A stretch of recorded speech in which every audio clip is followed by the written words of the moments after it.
fellow Africans, since 1957, when Ghana gained independence, there has been quite a lot of political, social, economic indicators on the African continent that show that Africa has progressed from pre-independence Africa to post-independence Africa. Ghana, your beloved country, is free forever. From now on, there is a new African in the world. That new African is ready to fight his own battle and show that after all, the black man is capable of managing his own affairs. 66 years down the road, Africa finds itself with the first country, Ghana, having gained independence. We find ourselves still locked up, controlled, manipulated, instructed, logistically supplied, equipped by foreign powers that dictate our agenda.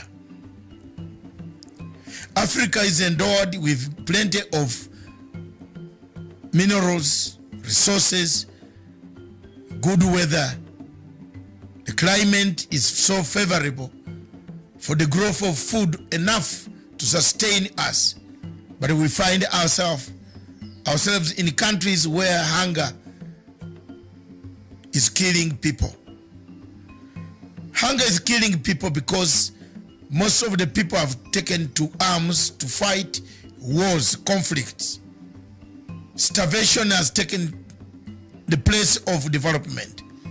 In most African countries like Sudan, South Sudan, Central African Republic, Cameroon, Nigeria, in Biafra, and the north of Nigeria, there is Boko Haram.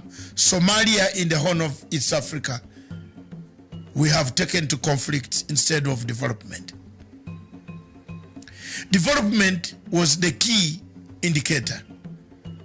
When Kwame Nkrumah made the first speech that seek ye African political unity, economic development will come automatically, he was right.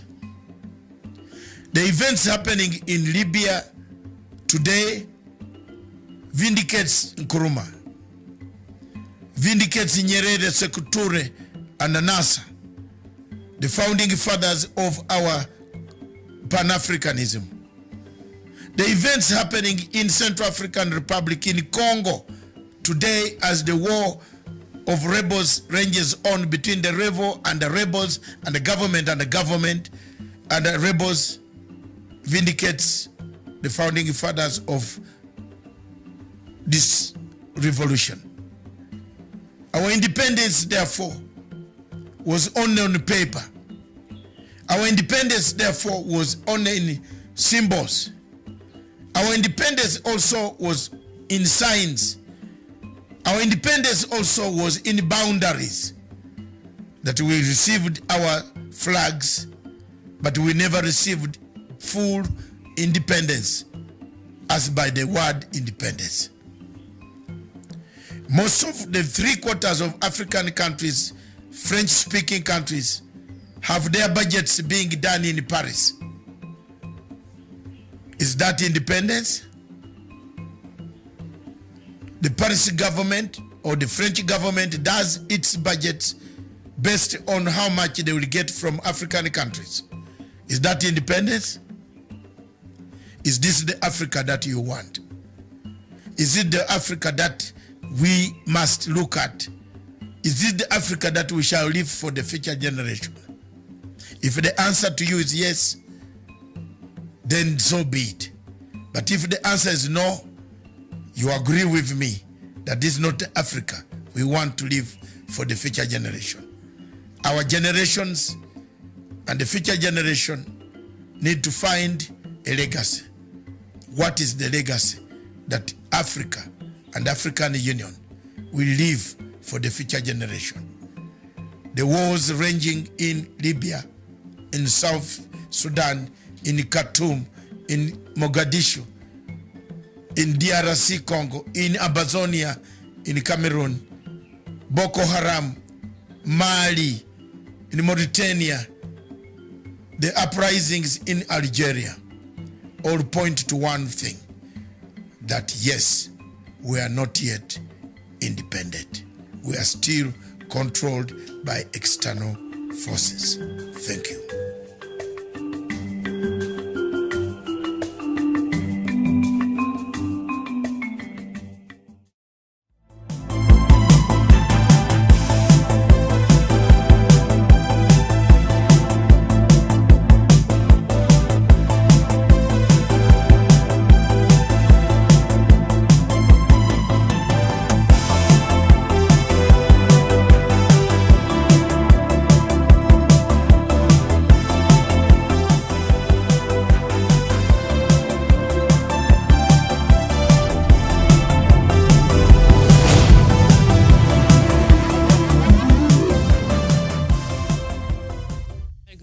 To you, and thank you so much for joining us. This is Africa Showdown. My name is Miriam Ogoto, and it is 10 minutes past 2 p.m. here in Nairobi, East Africa time. And of course, today we have so much in store for you. We shall start with a topic that touches on Kenya, politics of development, reconciliation, and is it poverty of faith or mindset? And then after that, we shall get to other topics across Africa, and we shall start with Nigeria, which there seems to be still a lot of problems there in Nigeria as it's still sinking deeper, and also Burundi. Is it isolated or demonized? We know President of Burundi, Evariste Ndayishimiye, is supposed to be coming to Kenya for a 2-day visit on Monday. And what's really going on there in Burundi, as you've seen in the past leadership of President Nkurunziza, what is expected there in terms of Burundi and how it will be associating with the rest, especially of the East Africa Community Bloc. And then we shall head on to Somalia, a new hope for election, and then we shall go over to Zimbabwe and see what's really happening there, and Mali, another coup within a coup, and then we shall conclude with Uganda as new opposition leaders sworn in Parliament. All right, thank you so much. So joining me this afternoon is Douglas Kirimi from Meru County. Douglas, a very good afternoon to you.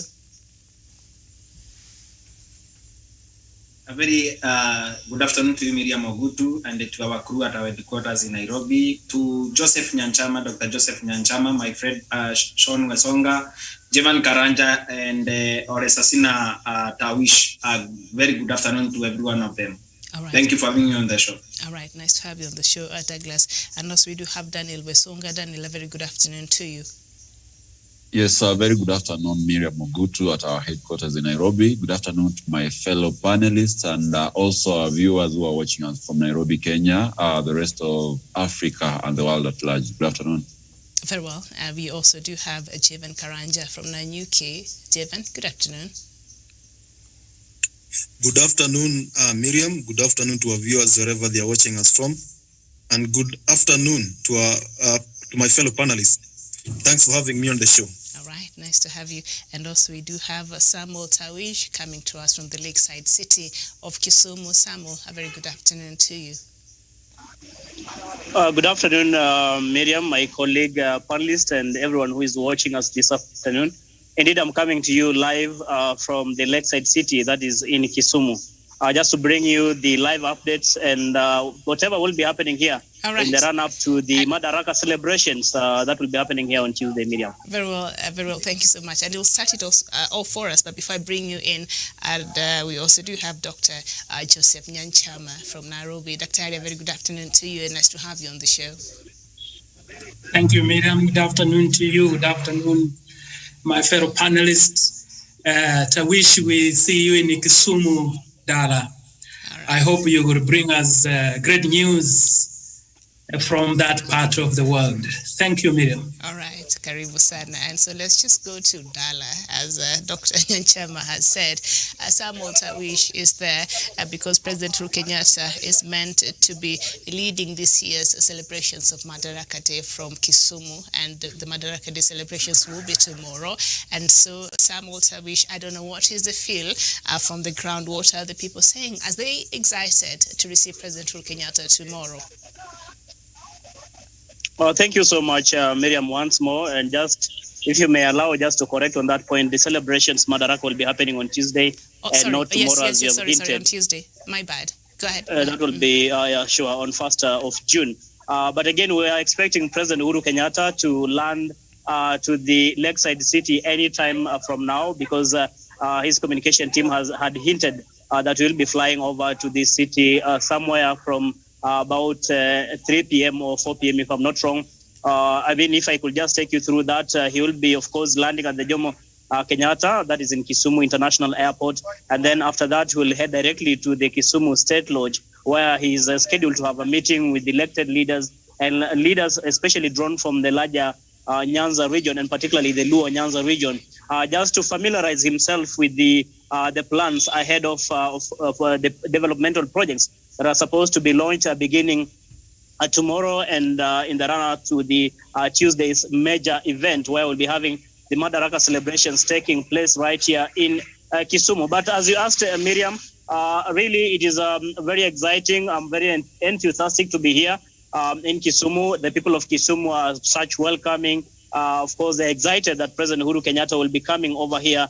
And you understand the kind of politics that has dominated this region for quite some time. Opposition mainly, it is known for that. But again, after the rapprochement between former Prime Minister Raila Odinga and President Uhuru Kenyatta, we've seen over time that President Uhuru Kenyatta, since 2018, has made his way to Kisumu a record over 5 times now. And more of those visits have been particularly on developmental trips and not just any other visits. And that is why we see that even ahead of the Madaraka celebrations, they actually lined up projects that have been completed by Kenyatta's administration, which are going to be launched by himself, of course, alongside other dignitaries, including the Burundi president, who will be gracing also that occasion on Tuesday, Miriam. All right, very well. So we know there are a couple of, developmental activities that have been taking place there in Kisumu and indeed across the Nyanza region. The revival of the sugar sector, completion of roads and feeder ports atop the wish list Nyanza leaders will present to President Uhuru Kenyatta during this tour.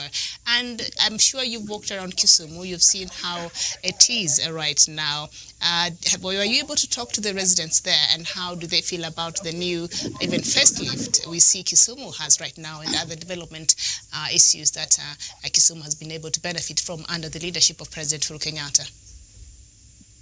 Yeah, indeed, Miriam, I've had a chance to talk to a couple of guys here and there. Of course, it's a beehive activity right here at the Kisumu city.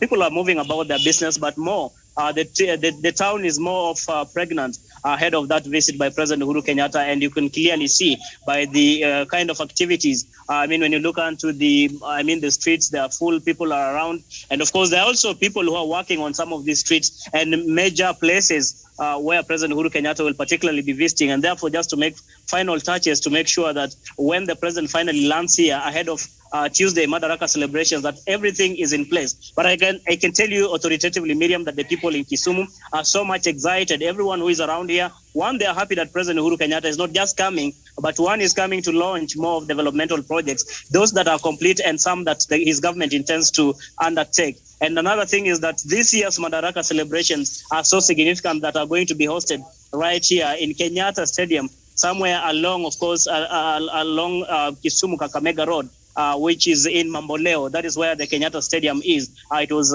formerly known as the Kisumu Showground, and I think that is where the celebration will be held. So I've made my way. I've managed to go to that place and seen the kind of preparations ahead of the same, and the people are so much excited. I can tell you they're just but waiting with bated breath to see President Uhuru Kenyatta finally land over here. And as they usually put it, with his brother, of course, former Prime Minister Raila Odinga, and to see the kind of goodies that when the handshakers brought and more that they promised to undertake, at least between now and when President Uhuru Kenyatta finally exits office in next year. Miriam, I submit to you. All right, very well. And there's a story here before we jump on to other issues on the Sunday Standard. The story is on page 6, and it says Madaraka Day celebrations may be moved to Kisumu State Lodge, and the rush to have Jomo Kenyatta International Stadium ready for this year's Madaraka Day celebrations may be in vain. The June 1st event, which commemorates the day the country attained self-rule, was scheduled to be held at the stadium located in Mamboleo, Kisumu East, but this now seems unlikely. By yesterday, it was apparent that the government was yet to settle on the venue for the event and was making several other considerations. Do you have the same information, or have you confirmed that the celebrations will actually be at the Jomo Kenyatta International Stadium? Well, Miriam, as at yesterday early in the morning, there was that speculation that perhaps the Madaraka celebration will be actually conducted at Kisumu State Lodge, owing to the fact that perhaps the stadium that was to host the event was not complete. But owing to of course, the statement by former Prime Minister Raila Odinga and the Sports Minister Ambassador Amina Mohamed, they were yesterday at the Kisumu, of course, the Kenyatta Stadium in Kisumu, and they affirmed to the residents and to the entire nation that actually the event or the celebrations will be held at Kenyatta Stadium, because again, everything has been put in place. A bit of some things that were not actually paneled have been put in the right place, and hopefully the event is going to be held there. So as it is now, Miriam, we are all expecting that the national celebrations for Madaraka Day will be held at Kenyatta Stadium and not at State Lodge, unless something changes in between now and perhaps Tuesday. Mm-hmm. And when it comes to the issue of the pandemic, of course, we're still in the middle of the pandemic, and we saw what happened last year, and a lot of people are saying after that event that happened last year in Kisii, there seems to be a spike in the figures of COVID-19 in that area. So I've seen a couple of Kenyans across there, especially on social media, saying like all public events should be postponed for now, and that includes the Madaraka Day celebrations. So are you aware of any plans when it comes to the safety measures that are in place for the people who would want to attend this event tomorrow, and will it be a full capacity, the stadium? Well, Miriam, something that we need to underscore is that primarily the Kenyatta Stadium is supposed to have a capacity of 35,000 people, and owing to the COVID-19 pandemic and of course the restrictions that the Ministry of Health has put in place, that number has since been reduced, and the people who are expected to attend that particular event are limited to a maximum of 3,000 if less. So I think those are some of the measures that the county government of Kisumu and the Ministry of Health and the entire government is putting into place to ensure that this particular celebration is not just going to be an avenue maybe for a spike in the spread of the COVID-19 pandemic. So those are some of the things I think the county government of Kisumu is putting into place, and also the committee that is actually handling these particular celebrations. And remember also, the people who are supposed initially to have had an opportunity to watch the proceedings of these particular celebrations, maybe in the big screens that will have otherwise been erected in some major parts of this town, has since been actually put aside. And the people here, the residents, have been advised actually to watch these events live from the comfort of their homes. So I think these are just but part of the measures that the government is putting in place. But also looking at the people themselves, there's actually that keen observance in terms of the, of course, some of those measures in as far as curbing the spread of COVID-19 is concerned.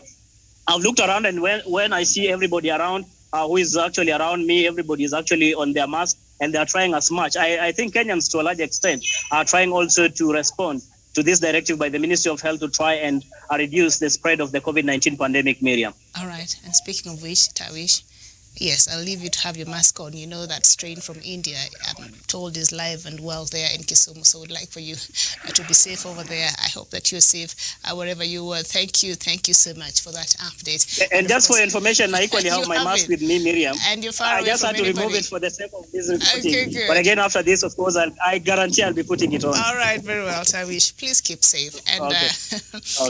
You shall keep bringing us the latest there from the lakeside city. That is our own Samuel Tawish.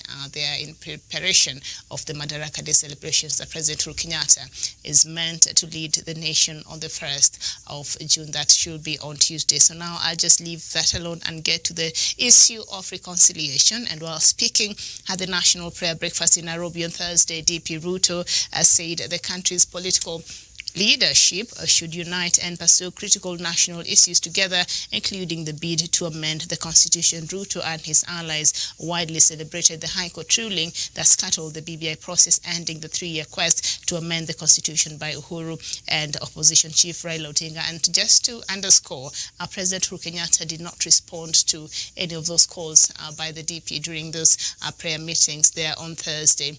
And all right, Dr. Matanga is here. Go ahead. Yes, thank you very much, Miriam. Good afternoon, all of you, wherever you are in the world. Thank you very much. This is the new man. Thank you.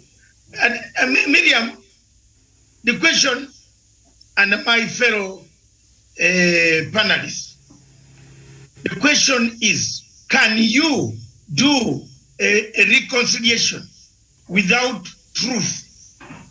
It is very clear that Dr. William Samoei Ruto is not speaking from the bottom of his heart.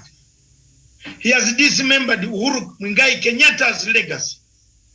He went ahead to campaign. I think is that the topic you are on? Yes, that is the topic we're on. He went ahead to campaign.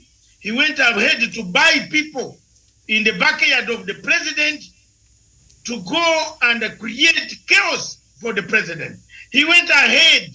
He's still scheming to divide Mount Kenya into several planks because his strategy is Machiavellian. His strategy is that of Fanon funds or funds Fanon, whatever you call it.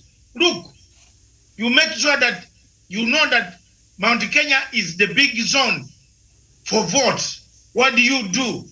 Get the speaker to stand on your side, get Ndindi Nyoro, Kuria to divide that zone. His area, why this guy is not concentrating on his area?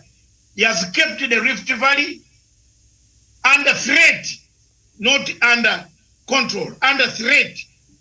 Remember, the DP uses what we call Stockholm Syndrome, threatening people. You know, he has a group of people, even himself. He threatens people.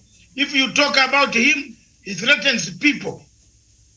And that is how he has threatened people of all the Rift Valley. They have all kept quiet or run away, using money that was accumulated as a result of the same Uhuru that he besmirches every day.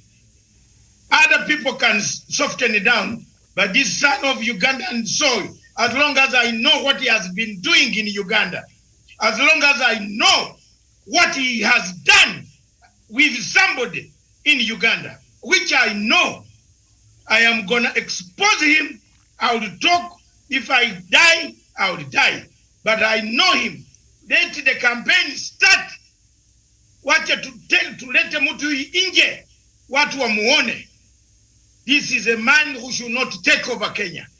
Kenya is a very peaceful country, a good country. You don't need such a man. How do you go and tell people you want a bottom-up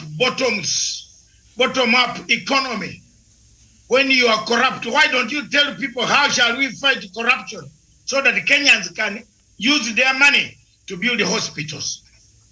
So for me, my dear sister, reconciliation without remorsefulness is zero. And the President Uhuru Kenyatta is going to Kisumu. Your Excellency, these are people dealing with Russians and the Ukrainians, and now we have joined with Nigerians who sell arms. People who sell arms dealers who can kill people. Nyenye mchunge nyenye wa Kenya, mchunge walai ya Mungu. Go and look at the history of some people who are coming in here, that they are investors, they are rich. Look at the business they do. This is going to come very soon. The people, the security intel of the president, listen to me. I have been there, I've guarded the president when Ruto was still walking in Eldoret with a Bible. All right? So I'm not bothered. I tell the truth. My advice, I'm not looking for a job. I give consultancy and I tell the truth. Mukimbie upesi. Guard the president so much. This is an ambitious man. This is very, very true. You can't do reconciliation with an ambitious man who wants power all the time. And for me, as long as I live with Miriam, I'll tell the truth. Reconciliation can never be there without remorsefulness. Even Konyi and Museveni, they reconciled, they did remorsefulness. Konyi told us with Riaka Machar and Chisano in the whole world on TV, I've forgiven Museveni. And I want Dr. Matanga to go and do a peace process. And that's why I've agreed to do peace talks. Let Ruto come out publicly and tell the world that I'm sorry I offended my president by going into a different direction, by undermining the policies of Jubilee Party, of the government, by undermining the COVID regulations of Jubilee Party, by making sure that I don't attend meetings of COVID committees. Not how many meetings has he attended of COVID. He even wanted Mr. Kagwe to be removed. He hated Kagwe, Mutahi Kagwe. He went and made a speech which was similar to the president from Karen. This is a man you cannot trust. A man has 6 tongues, not even 2. He talks of this and that, he does that. This is something I want to tell you. Reconciliation without remorsefulness is not worth it. I think the people of Kisumu today, as Tawish is there, you can see the type of development. I missed that point. The type of development. Miriam, as I speak now, I just arrived from an airport abroad. I have come under in fact, the road from the airport almost up to Nyayo Stadium. You drive under a big road on top, which had never been done since 1884, when they first demarcated Kenya into a colony.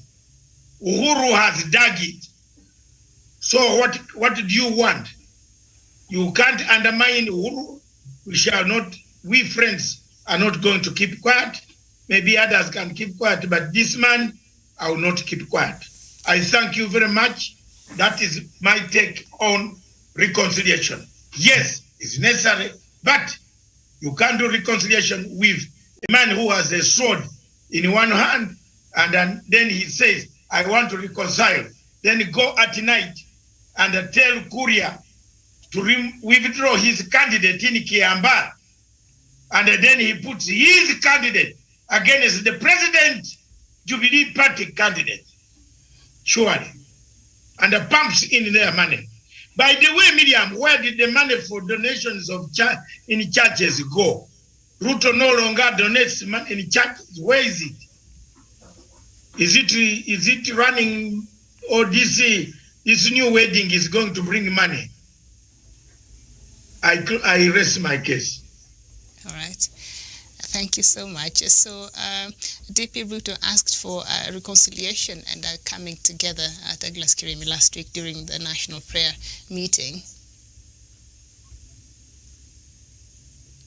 Douglas? Daniel Wesonga? Yes, thank you, Miriam. And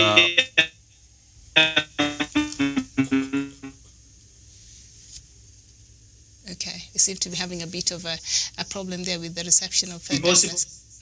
Douglas, can you hear me?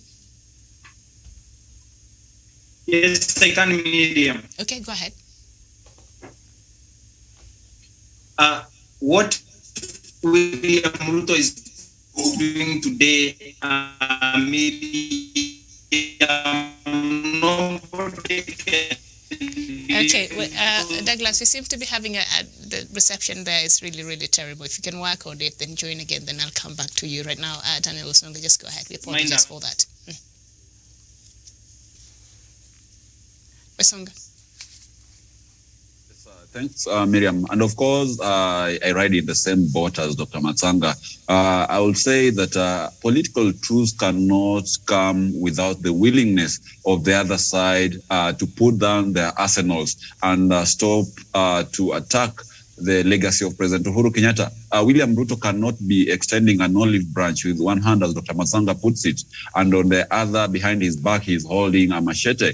Because what we've seen before, this is a man who has been talking with a smooth tongue when he is before the president, but whenever they retreat in their backyard, in their bases, they have been viciously attacking and ripping apart the legacy of the president. And therefore, he must be made to understand, and even those church leaders and even those local leaders who are rooting for the truce between the president and his deputy, they should be made to understand that we can never have a truce where one side is so much willing and is so much filled with genuinity to have this reconciliation, but the other one is playing treacherous games and actually sabotaging the same agenda that they are advocating for. So therefore, Miriam, not until the deputy president and his allies show that they are able to put aside whatever the president had called it from 2018, to put aside the early 2022, premature 2022 campaigns, and also to unreservedly offer support for the legacy of the president and put aside all these political backbiting and bickering, then we shall never have a truce, because you have to understand that, one, the president also has advisors who advise him on political steps that he takes. Two, the president is a human being. If you go out there insulting him and then come in public and want to greet him, of course he will not extend his arm to greet you. So, and not unless we have truth, Miriam, as Dr. Matsanga says, I believe whatever William Ruto is talking about just remains to be a mirage and a far-fetched facade. I submit. Okay, thank you so much. And also, I think while he was speaking, if I can remember very well, he was, congratulating President Uhuru Kenyatta on his developmental track record, including infrastructure, that he has been criticizing for the last, God knows when. And so, very interesting. Jevin Karanja. Thank you very much, Miriam, for having me on the show. And I agree with the statements made by Dr. Masanga and Daniel. On my side, I'll say that reconciliation, Miriam, comes from a man who is willing and who has shown the signs that he is ready to reconcile, and he has already reformed, and he is willing to take the path of reconciliation to ensure that this country moves to the next level. But Miriam, let's go in 2017, when everybody, after the contentious presidential election and after the nullification of presidential ballot, the former Prime Minister Odinga and his troops and his supporters boycotted some products. They went on demonstrations. They went on the streets. Some of the towns that we have in this country were not peaceful anymore, and that some lives were lost. When everybody was calling for dialogue, when everybody was calling for reconciliation, the deputy president and the other leaders were busy saying that the Jubilee party has won squarely, and that there is no need for reconciliation. If you have lost the seat, you need to go home and relax. That was the statement that was coming from the camp that today calls itself the Tanga Tanga. Therefore, this is a man who has not been willing to have reconciliation in the first place. If he didn't want to have a reconciliation with the former Prime Minister, why is he calling for reconciliation now? And then, Miriam, the problem that we have in this country, if he is really for reconciliation, we have the handshake in 2018, of 18th of March, between President Uhuru Kenyatta and Raila Odinga. Why does he not support it? If he really talks of uniting this country, Miriam, the mood, the jubilant mood that we have in Kisumu today is courtesy of handshake. because this is a reconciliation process. Why is not Deputy President supporting it? He is calling for reconciliation with who? And he is the one who is pulling the Jubilee side, the Jubilee party apart by a function called Tanga Tanga. If it's really about reconciliation, Miriam, he needs to withdraw his candidate in Kiamba. He needs to withdraw his candidate in Mogoga County Assembly by-election. He needs to come squarely and tell his Tanga Tanga MPs and members of County Assembly to respect the president and to come on board and support the legacy of President Uhuru Kenyatta. That is the true meaning of reconciliation. But if he's talking of reconciliation in public podium, but the deeds, the action that he is portraying outside here are not in line with a person who is willing to have reconciliation, Miriam, then without his calls. Miriam, the Deputy President, has been in Mount Kenya region, poisoning and intoxicating the people with wheelbarrows, with some catches, going to churches and donating in the name of ruining the legacy of President Uhuru Kenyatta, so that the people can see President Uhuru Kenyatta as a man who is not performing. And now he is talking of reconciliation when he has been a part of the problem that we are going through here in the region and in the country. Miriam is about supporting the legacy of President Uhuru Kenyatta. As he was doing it, that was hypocritical when he is praising the development agenda of President Uhuru Kenyatta, when he has been going around telling us that the president has not performed. That is why they are willing to come up with I was about to say something, bottom-up economy, bottoms-up economy. But Miriam, when you look at it, they are coming up with this strategy. Karanja, it is called bottoms-up bottoms. Yeah, that is strategy of wheelbarrownomics. And you know that the agenda of this strategy is to portray that because President Uhuru Kenyatta has failed, now they want to come up with a strategy to counter and to see and to portray to Kenyans that they can do better than President Uhuru Kenyatta in terms of development. Therefore, this is a man who is a total hypocrite. And Miriam, him calling for reconciliation, Miriam, he has no, in his past, in his political career, he has no record of reconciliating with others. He has a career of dividing and bringing kills and ruggles wherever he steps from 1992 to date. Thank you. I submit. Okay, thank you so much. Dr. Joseph Nyanchama, the reconciliation calls by DP William Ruto, are they genuine from where you stand?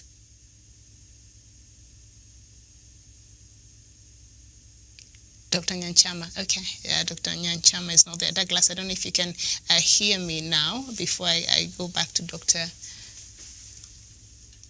Miriam, very good afternoon to you.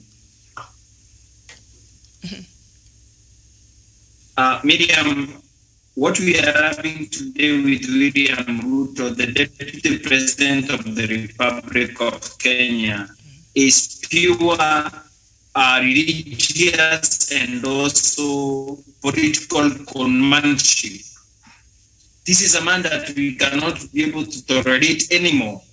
A man that lies because he is a Bible-holding politician and a Bible-quoting politician. He continues taking advantage of the people of Kenya and also Miriam, taking advantage of the gullible masses who have been brainwashed using religion. This is a corrupt politician, a man that has used the proxies and also a man that has been using unorthodox methods, including forming his own party UDA to compete against the president and to embarrass the president, including using a proxy called Moses Kuria's People's Empowerment Party to embarrass the president in his own backyard. Miriam, this is a kind of a politician that I wouldn't want to be in the future, because this is a pure man who is led, this is a greedy man who is led by pure greed and nothing else, Miriam. Whether it is greed for power and whether and also whether it is also greed for public resources. A man whose appetite for power and resources, public resources, knows no limits. A man that has promised to take this country forward, Miriam, using a new economic revival. He has become a new who has been stealing from the same economy since 1992, Miriam. A man who has not admitted to returning, even using the pre-bargain formula to the people of Kenya what he has been stealing. A man who continues undermining the president, and then he talks about international. Okay, all right, very well, thank you so much. I see Dr. Nyanchama is back. Dr. Harry, this calls for a reconciliation from DP William Ruto. How do you feel about them?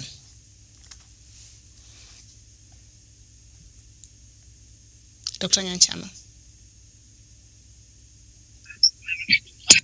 Hello. You know, when somebody asks for reconciliation, we should be receptive about it. But there are two things which betrays the deputy president. Number one, his body language. Number two, his words. You know, he approaches everything with a clenched fist. You know, the public is intelligent. Look at the way he puts the words. He's a man who is not ready for reconciliation. You see, you know, he requested the president that he is ready for reconciliation. The president didn't respond. Do you know why?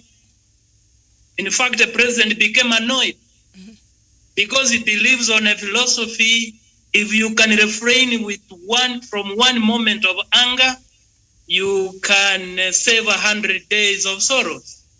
Because the president knows, you know why he didn't respond, Miriam?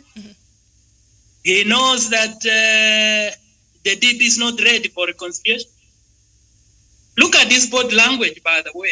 And even when he speaks, look at when he spoke during prayer days. He was very tense. He was a man who spoke with a clenched fist. You cannot shake a hand of a man with a clenched fist. You must open up your hand so that I can shake your hand. How can you shake my hand when your hand is clenched? Me, I support any form of reconciliation because we want a united nation. But then, whoever seeks reconciliation, you must be ready for it. And you must come before it with clean hands. For me, the DP is not ready for reconciliation. We support the reconciliation. Can he be ready for it? Can he be ready for it? And let him open up his hand, not to come before the president with a clenched fist. I submit, Miriam. Okay, thank you so much, Dr. Joseph Nyanchama. Dr.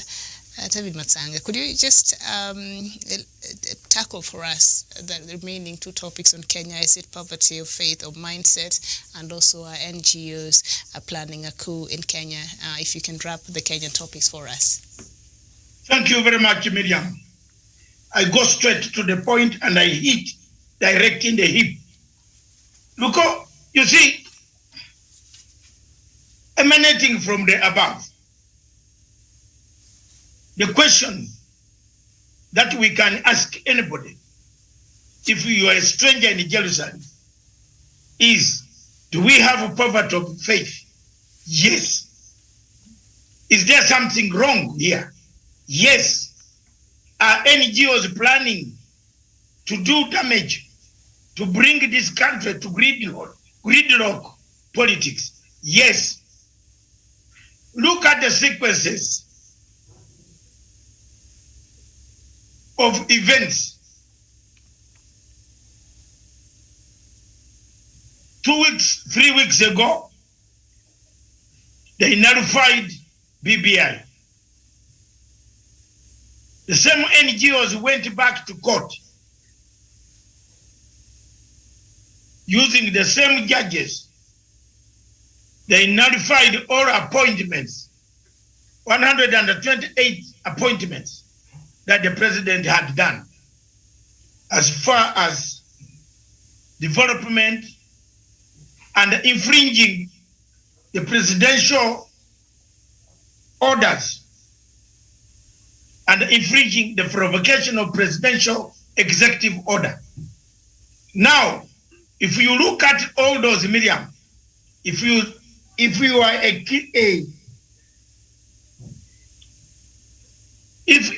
keen observer of Kenyan politics, what do you get? You get sorrow, plenty of sorrow, because, Miriam, these same people are the same people on the BBI. They are the same people on nullification of orders of notices that the president had actually issued in appointing people. So in summary, when you look at all those events, they are now plotting to frustrate. They are plotting to frustrate the president and the government from implementation of any agenda in the courts. My intelligence inside impeccable sources indicate that they are even plotting, and the plot is coming from the deputy president. I don't know why president does not see this. This man does not like the president. Let the president be honest and tell the world, here we are, you are dividing this country. I'm telling you to go on this side openly. I'm telling you to be on mine. We are given this country. You don't want to listen to me publicly. Kenyans, it's up to you now. You gave me a vote. I was the man leading the vote. But my deputy is leading a rebellion. Kenyans will start dealing with Ruto. And they will go to the parliament. They will go for whatever it is. When he starts calling for a rally, let the government not send him police. Let the rally be chaotic. You see Ruto, the way things are doing, is doing now. There's no harmony. He has actually joined the group of NGOs. A few weeks ago, you saw a newspaper. The man who wrote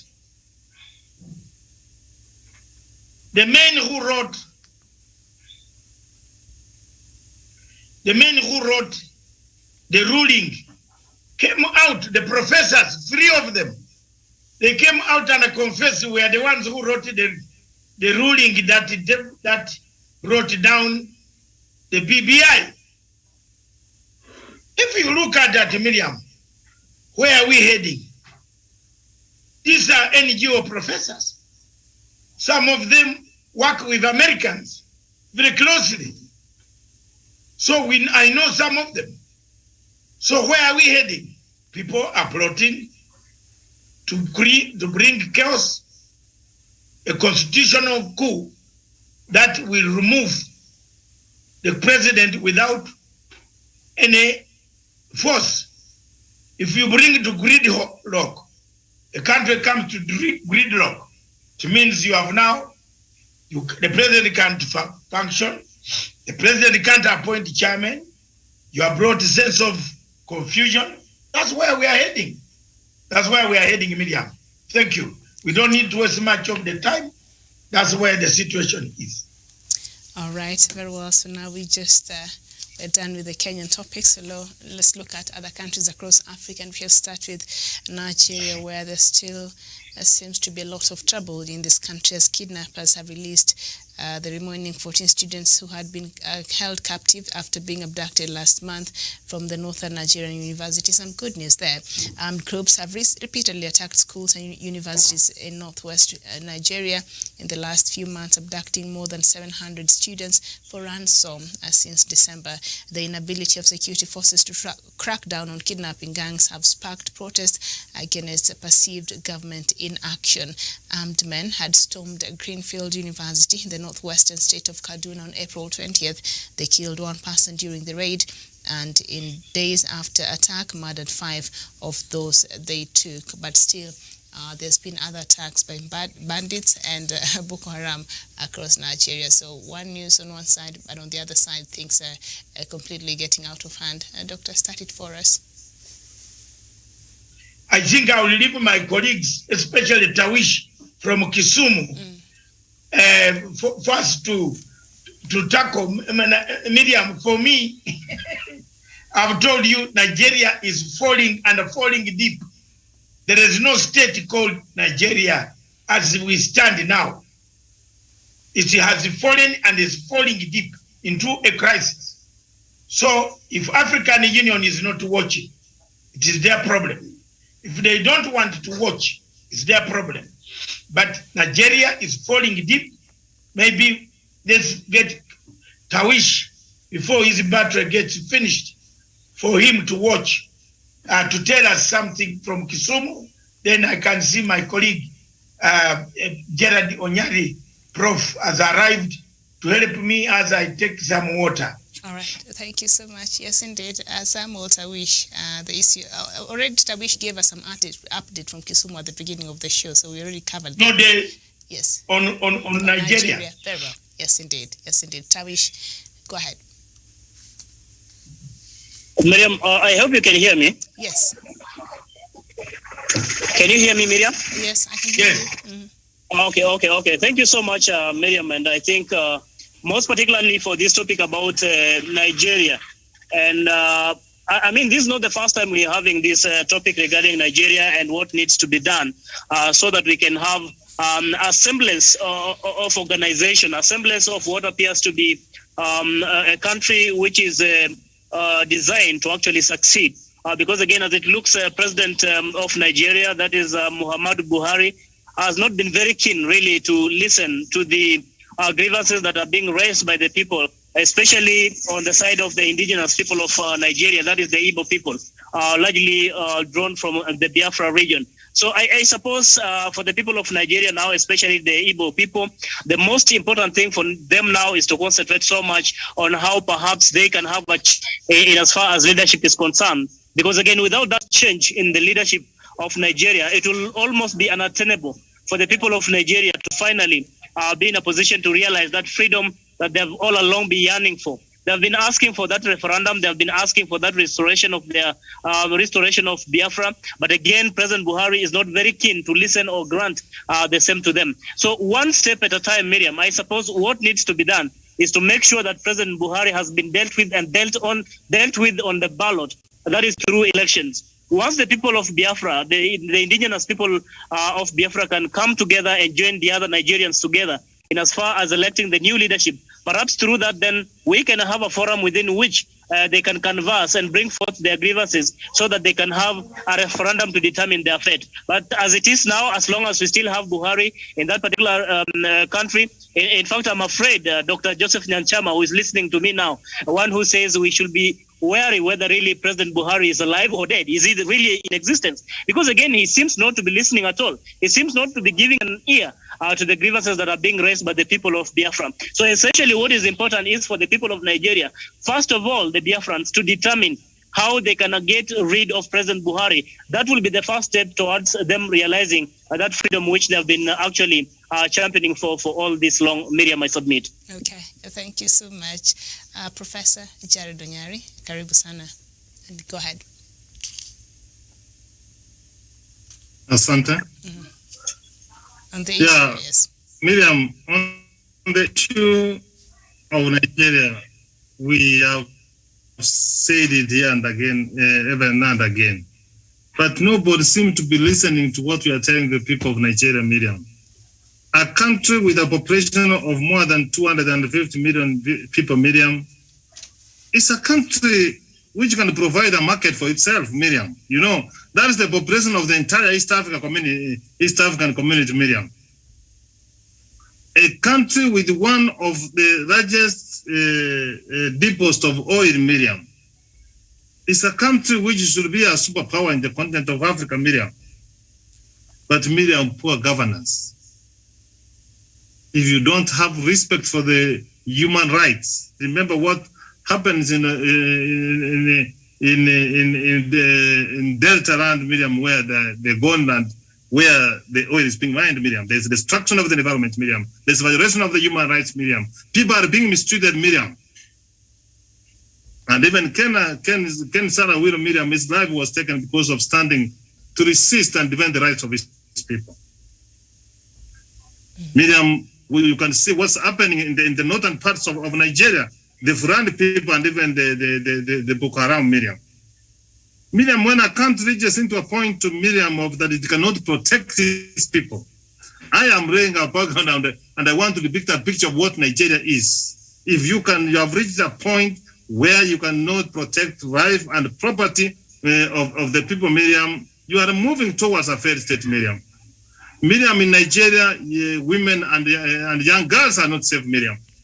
Then Miriam, see what's happening in the Biafra, among the Igbo people, Miriam. The people who are rising, Miriam, to us that they want to go for a referendum and decide how they want to move forward, Miriam. Miriam, from where I see the center in Nigeria cannot hold anymore. And watch this space, Miriam. I don't even want to be a prophet of doom, but I want to be a prophet of hope. That I can see Nigeria going the hayway, because the leadership promised that within 100 days, Miriam is going to be able to deal with the Boko Haram, Miriam. Miriam here is a president, even when he's having a medical condition, Miriam. He gets away from work for almost 1 year, and as if things goes on. Time has come for President Buhari to say, no, Nigeria is bigger than me. The challenges facing Nigeria, I cannot be able to surmount, Miriam. That's what gentlemen and ladies do.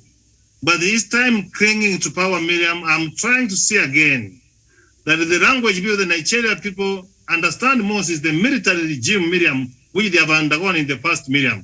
And this point in time, Miriam, we have got no room for military. Give people to decide which way to go. But from where I sit, very unfortunate with a country with that population, I've said, a country with all that kind of resources, Miriam, a country, Miriam, with educated people, Miriam, a country with all Afro cinema, you know, they can, all the artists, Miriam, I submit. Yes, indeed. Thank you. Professor, now what I'm really struggling to understand, how since January to now, there has been over 700 abductions, and why this has become a normal and nobody's not outraged in that country, Douglas Kirim. Am I missing a point? Daniel Wasonga. Miriam, can you hear me? Okay, go ahead. No, there? Yes. Go ahead, Douglas. Okay, so we cannot. I'm having problems with my connection. I'll come back later. But I can hear you now. Can you just attempt and see how that goes? Okay, Miriam. Thanks. Where we are today as the African continent, as far as issues in Nigeria are concerned, Miriam, we need to be able to take a very strong stand and also make sure that the people of Nigeria receive the support that they need to be able to be on the right track. Miriam, at the end of the day, we cannot keep fantasizing about the solutions that the people of Nigeria require when their own country is being run down by their own leaders, and also by incompetence and also attitude that is very bad to the people of Nigeria. People in Nigeria are suffering, Miriam. As we are speaking now, they're having internet problems, they're having electricity problems, they're having leadership problems. And at the end of the day, Miriam, the other day you saw when the President Muhammadu Buhari went ahead to also retire over that, I think it's 30 or 20 military chiefs, simply because he didn't like particular regions in Nigeria, so that he can be able to create a crisis that has never been created even by the worst dictators that we have known in Nigeria. When you see such incompetence from the presidency and also the rundown security apparatus in Nigeria, and also the other day a military chief died in Nigeria. And as we see Nigeria today, Nigeria is a country that has already collapsed. I listened to a lot of conversations from Nigerians from the clubhouse on the internet, and they are saying that they want to be divided. Their country needs to be restructured. but their leaders are very reluctant. They don't want to tell Muhammadu Buhari the truth. He needs to resign. We can't wait for elections in Nigeria in 2023, Miriam, because where we are today in Nigeria, the country of 200 million is being controlled by a few people who continue sitting on the very aspirations of the people of Nigeria and also presiding over impunity in Nigeria, Miriam. And also when you look at the whole perspective on the issues that keep cropping from Nigeria, leadership and everything, Miriam, the whole structure of leadership and also the retro immunity that was left in Muhammadu Buhari has gone, has been thrown to somewhere else, Miriam, because the people are suffering. Muhammadu Buhari is not taking responsibility. Leaders, ministers in his government are not taking responsibility. Military leaders are being bastardized and others are being sent on leave. They are being retired by force. The acts that Muhammadu Buhari has performed on the people of Nigeria should be tried at the International Court of Justice. And also maybe, Miriam, another sanctions can work on Nigeria, especially from also the African countries. They should stop working with Muhammadu Buhari because, Miriam, this is a man that has run down their own country. It is no longer fancy to talk about Nigeria. It is no longer fancy to talk about the situation in Nigeria because, Miriam, we are having a huge problem in Nigeria and there is no way we can be able to salvage it except Muhammadu Buhari leaves power. All Nigeria is completely structured, Miriam. I submit. All right. Thank you. Daniel Wesunga. Yes, thank you, Miriam. And of course, I'm in agreement with my brother Douglas Krimi Bundi that Nigeria is in a crisis and it urgently needs a change of leadership so that the people of Nigeria, and the millions of them, have the right to enjoy whatever taxes they pay to their government. Remember when President Muhammadu Buhari came in power, he promised an utopic heaven to the people of Nigeria. He promised to annihilate Boko Haram within the first 100 days in office. He promised to uplift the economic and the infrastructural standards of Nigerian people. But as it is today, as Douglas mentions, Nigerian people are wallowing in a state of despair. They do not have good roads. They do not have good schools. Nigerians do not even have petrol to drive the economy. And that tells you that they are lacking leadership and they cannot continue paying their taxes to this regime, which has failed to secure their properties, which has failed to secure their lives, as most of Nigerians right now in the northern region, Miriam, continue to be attacked by these dissident groups. And as you just mentioned that recently we had some university students being captured by some abductors. And that is the fashion of life that the Nigerians are accustomed to. And really, Miriam, I think they need to go back to the drawing board as a people. They need to measure the leadership of President Muhammadu Buhari and be able to say that enough is enough. We need to have a new leadership in place. We need to have fresh blood. We need to do away with these problems because as a people, they cannot continue suffering to a regime that is very thankless, a regime that continues to deprive them of their basic human rights, basic human needs. And therefore, Miriam, to me, I think the problem in Nigeria will only be solved if the Nigerians can unanimously decide that it is an end to the regime of President Muhammadu Buhari, and therefore to bring in place a new leadership that will be able to address their problems. But as it is right now, Miriam, I think the leadership has collapsed in Nigeria, and there's no stable leadership in Nigeria. It is a state of anarchy. It has turned into a banana republic, and therefore no one can be able to salvage the situation unless we have new other people who are capable to govern the country coming into office. I submit. Mm-hmm. Thank you, Daniel Wesonga. Jevan Karanja, over 700 abductions have happened since the beginning of the year. What is happening there in Nigeria? Miriam, a lot is happening in Nigeria, and the main and the dominant, the denominator of all this suffering is caused by the leadership of Muhammadu Buhari, who is not bothered with the sufferings of his people, but is bothered about his selfish interest to continue gaining from the dubious corruption deals that are endeavoring the country of Nigeria. Miriam, Nigeria is a very great country. It has the largest population in Africa. The largest population of young people in Africa comes from Nigeria. There is an oil-rich country. Therefore, this country have what it takes to be where it is supposed to be, because where Nigeria is now is not where it's supposed to be. It's supposed to be competing with other big countries in Africa, because Miriam, Nigeria was once an economic giant in our continent. Therefore, the leadership has really failed this country. Miriam, the state of insecurity, unless Muhammadu Buhari does something, the people of Nigeria will continue suffering. The terrorists, Miriam, you have talked about the abductions of students. Miriam, that is so unfortunate, and we see the government is not really bothered and is not even coming to see how these people can be rescued. Therefore, the leadership has really destroyed this country. But to the people of Biafra, they need to be given a chance to go for a referendum so that they can have their own way. If they feel like they want their country, Miriam, and that is what they have been calling for, let them have their independence, Miriam. Maybe they can do things in a different way. Miriam, there's also the issue of Fulani and the pastoralists and the nomadics and those people who do farming, and also there's a lot of things that are happening that really divide this country. Also, when you look at the religion, Miriam, it's also a dividing factor in this country. Therefore, what we need is a leader who can bring cohesion in terms of the social, economic, and political, so that he can have a united or a country which reads from the same script in terms of its social, political cohesionness. Therefore, to me, Miriam, something needs to be done.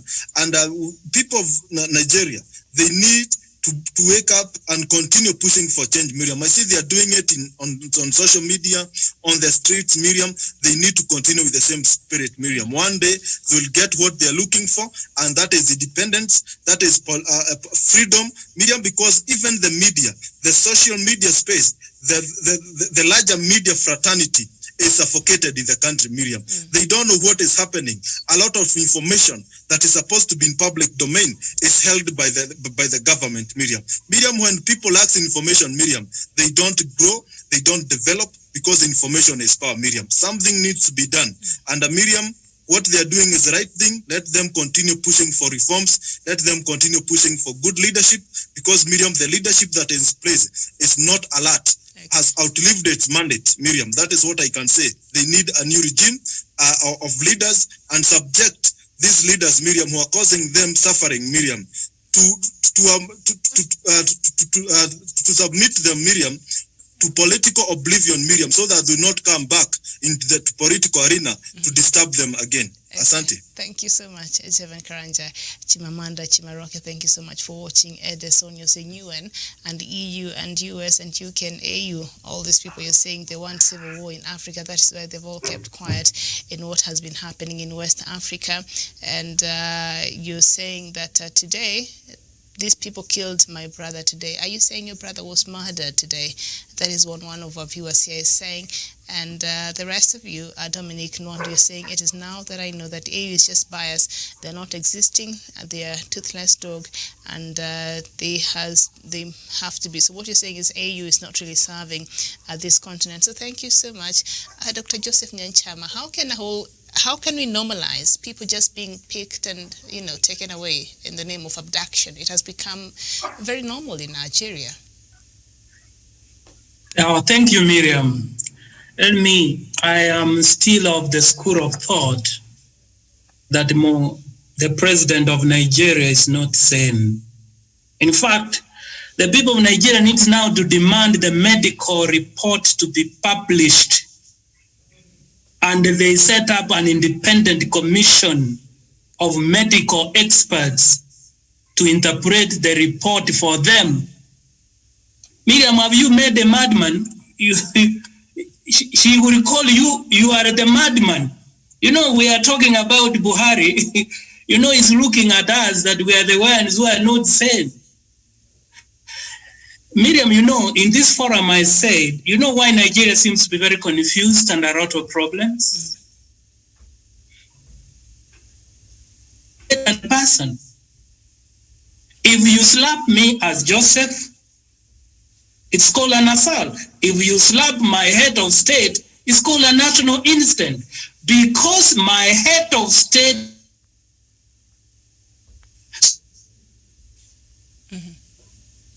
Okay, we apologize. You seem to be having a bit of a technical hitch there from your side, Dr. Joseph Nyanchama. All right, we apologize for that.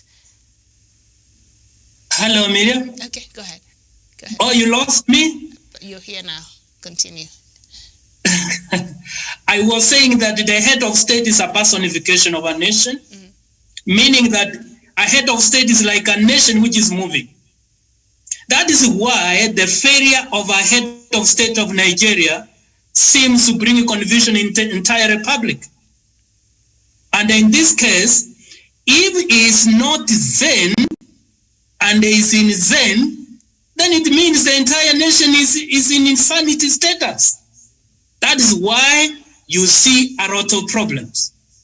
For me, I want to say with a few words, Miriam, whether we talk of abduction or this and this, I do not think that the head of state is in insanity status. An independent commission of medical experts needs to be set up to establish to the people of Nigeria whether their head of state is in an insane status, so that they decide to chart a new way forward. And I have always said, no nation can outgrow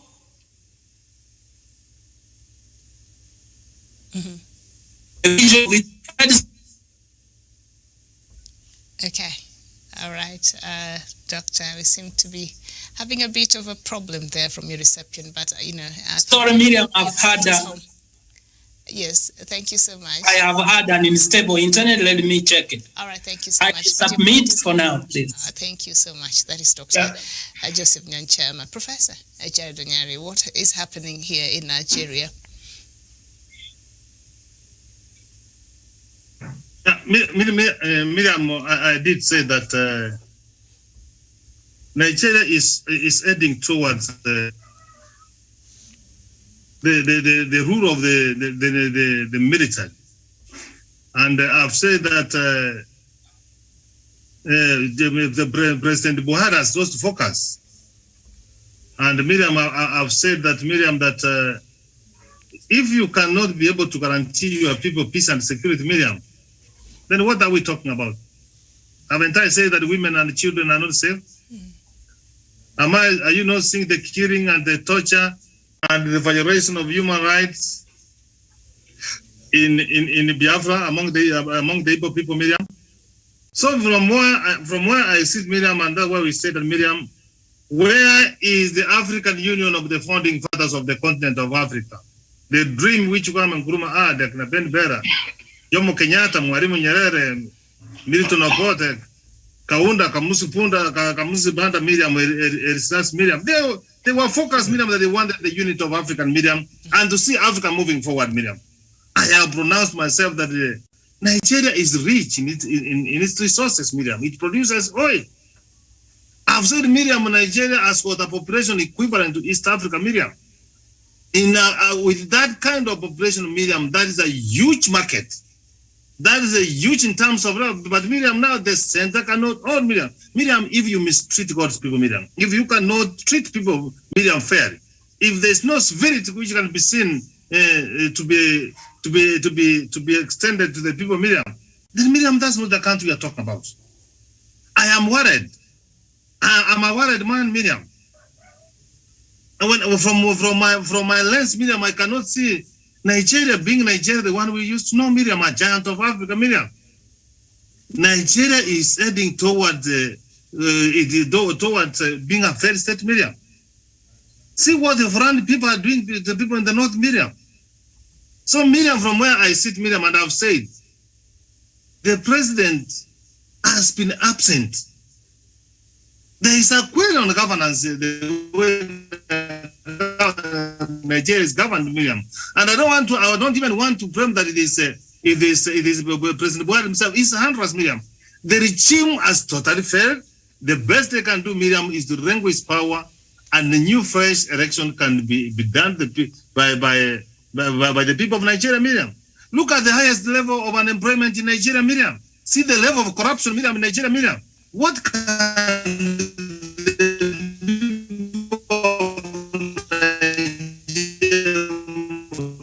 who are the best hackers? Account Miriam is evaded properly and don't need to be directed properly, Miriam. So on this Miriam, and from where I sit, Miriam, President Buhari has failed the people of Nigeria, has failed the people of Africa, Miriam.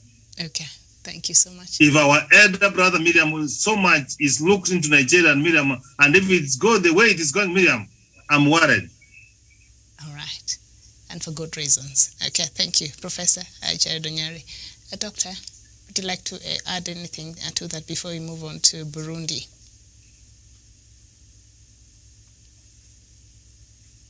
All right, so Doctor, not there. So Burundi. Medium, I'm here. Okay. Yes. A country without vision. If there is no vision, people perish. Read Proverbs 29:18. Is there vision in Nigeria?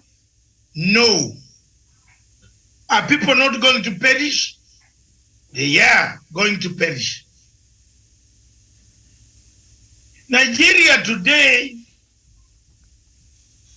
is a country where the right gets it wrong and the left doesn't get it. Madam Miriam, I submit. Today I'm as small as that. Simple, practical. Nigeria is a country where the right gets it wrong and the left gets it, no, the right gets it right, wrong, and the left doesn't see it. I'm repeating it so that you go and find out philosophically what I mean. Wesonga is very interested on that. We teach philosophy, and my brother Onyari and my friend here, Nachama, and the rest of you, Douglas, Miriam, Olesesana. It is a country where the right doesn't get it wrong, and the left doesn't see. I submit. All right. Let's move on. Okay. Those who want to find out, if there are people who want to come deep into my statement, I'm ready. Welcome. But I've summarized it. A country without vision, a nation without vision, its people perish. Proverbs 29, verse 18. I'm becoming the real bishop that Mathanga, that the father denied in 1975 to enter the Bishop Tucker College, Mukono. Thank you. Okay, yes indeed. I submit. Thank you. Thank you. That is how we wrap up the issue on Nigeria, and we go to Burundi. Is it isolated or demonized? Burundian President Evariste Ndayishimiye's trip to Kenya on Monday will mark his continued opening up, a policy that runs counter to his predecessor Pierre Nkurunziza, who died last year without making a foreign trip in 5 years. Nkurunziza had faced a coup attempt on his last visit to Dar es Salaam. Ndayishimiye has made 4 foreign trips already, including a state visit to Equatorial Guinea, a visit to Tanzania, to Uganda, just 8 months after he took over. Kenya and Burundi will use the occasion to discuss strategic cooperation, starting with their membership in the East African community. And we've seen how sometimes Burundi has been isolating itself, but also have we demonized Burundi, especially perhaps starting with the East African community. Doctor, would you mind starting that as for us? Quick note. Thank you very much, Miriam, for this opportunity. Again, we have countries in Africa that don't get it wrong, that get it wrong, and we don't see it. They don't get it wrong, they don't get it right.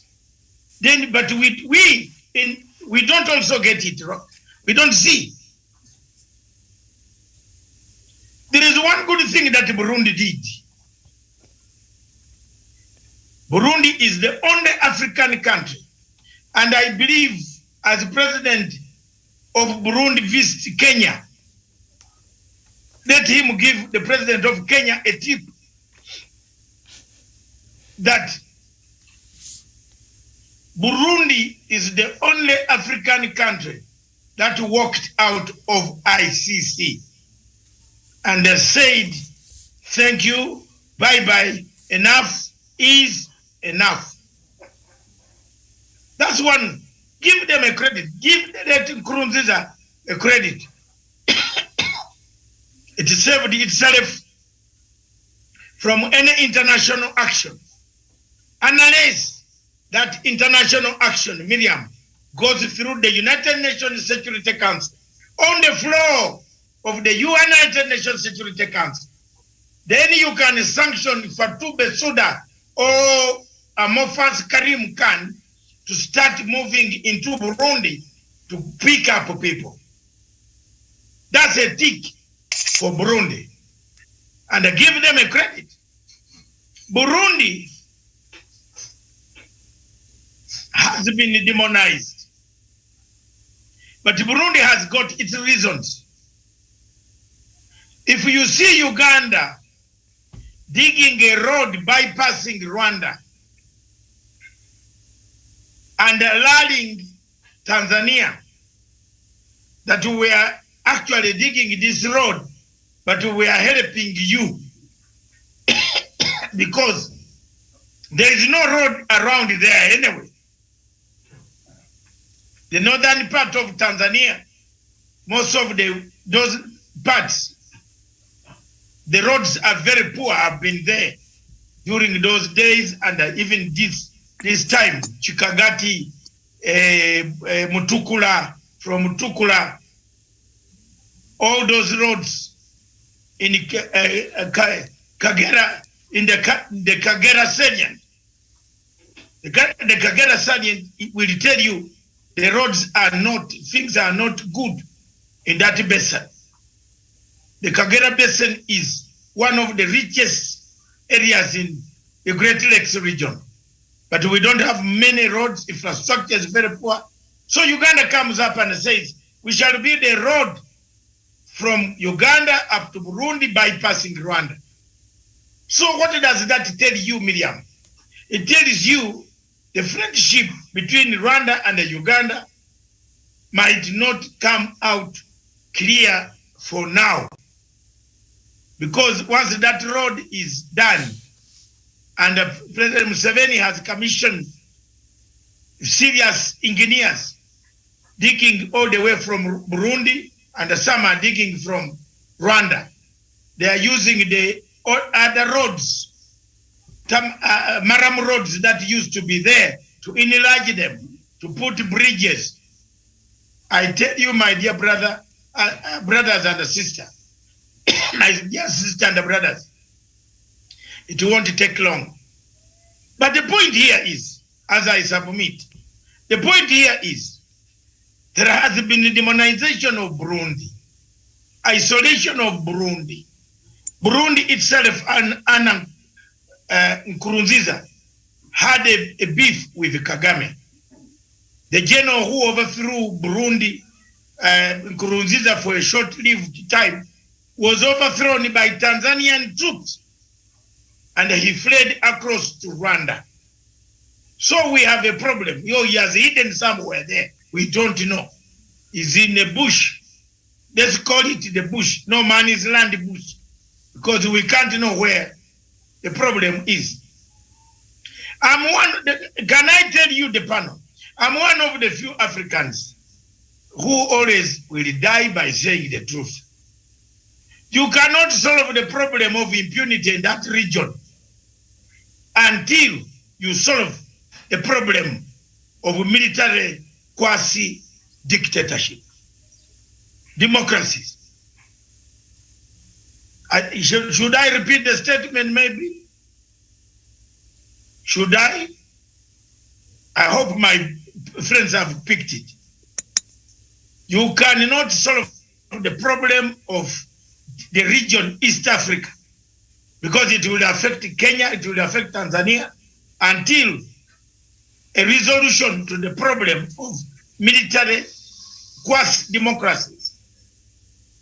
Democracies that have a new breed of democracy.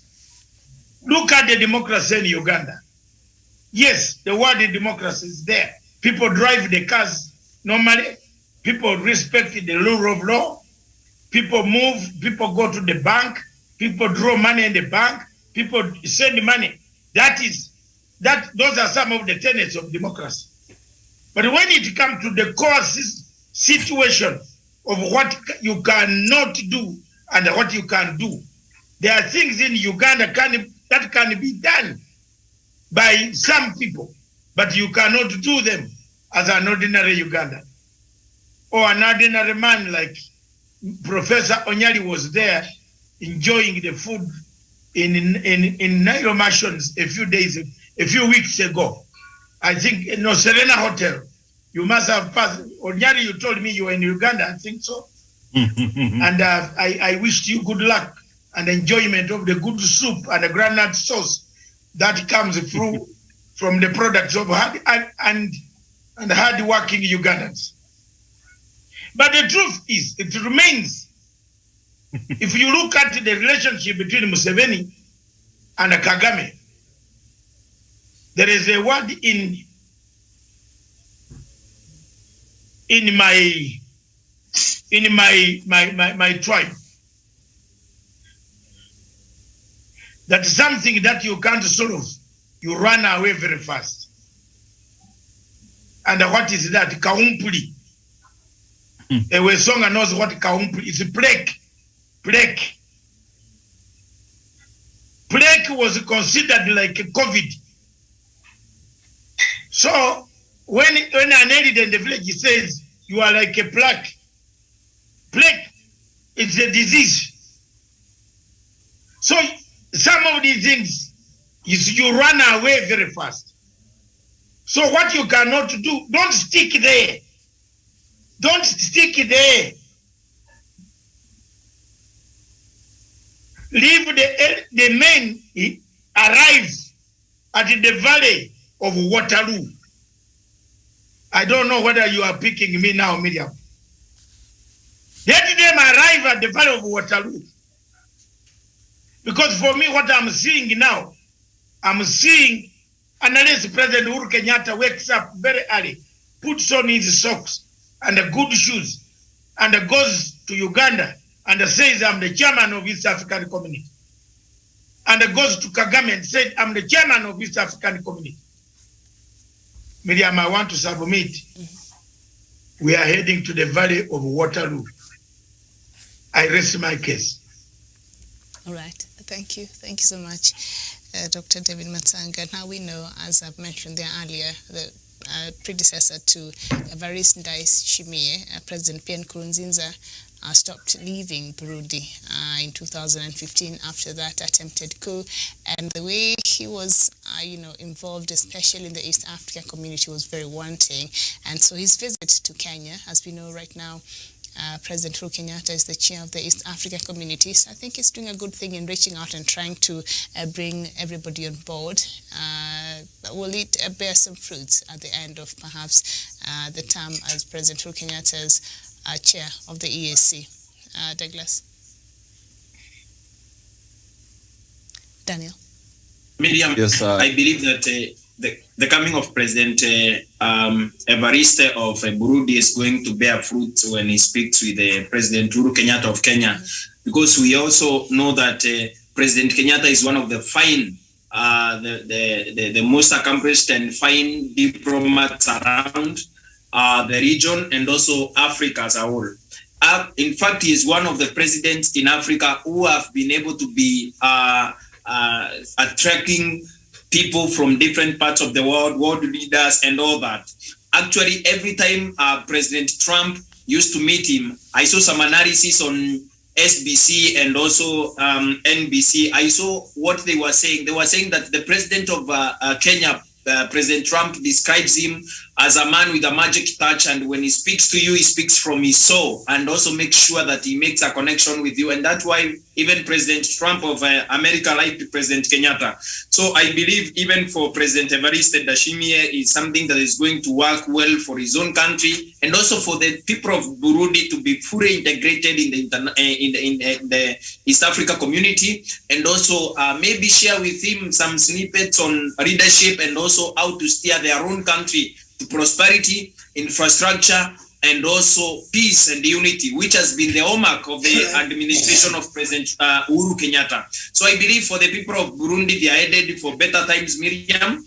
And also, I believe from the bottom of my heart, that the people of Burundi are headed for a better benefit in terms of cooperation with the President Uhuru Kenyatta, and also cooperation with the Republic of Kenya. Since the president is also the president, the president of East Africa Community, Miriam, I submit. Okay, thank you so much. And also there's a time Burundi was applying to join SADC under the leadership of the late President Pierre Nkurunziza, but SADC refused to admit Burundi into that regional bloc because at that time Benjamin Mkapa, I think, was appointed to try to mediate through the issues there in Burundi, and the former president was not very receptive of that help. And so SADC said, you know what, we have enough problems in this bloc, so we do not want any more from Burundi. So they refused Burundi admission there.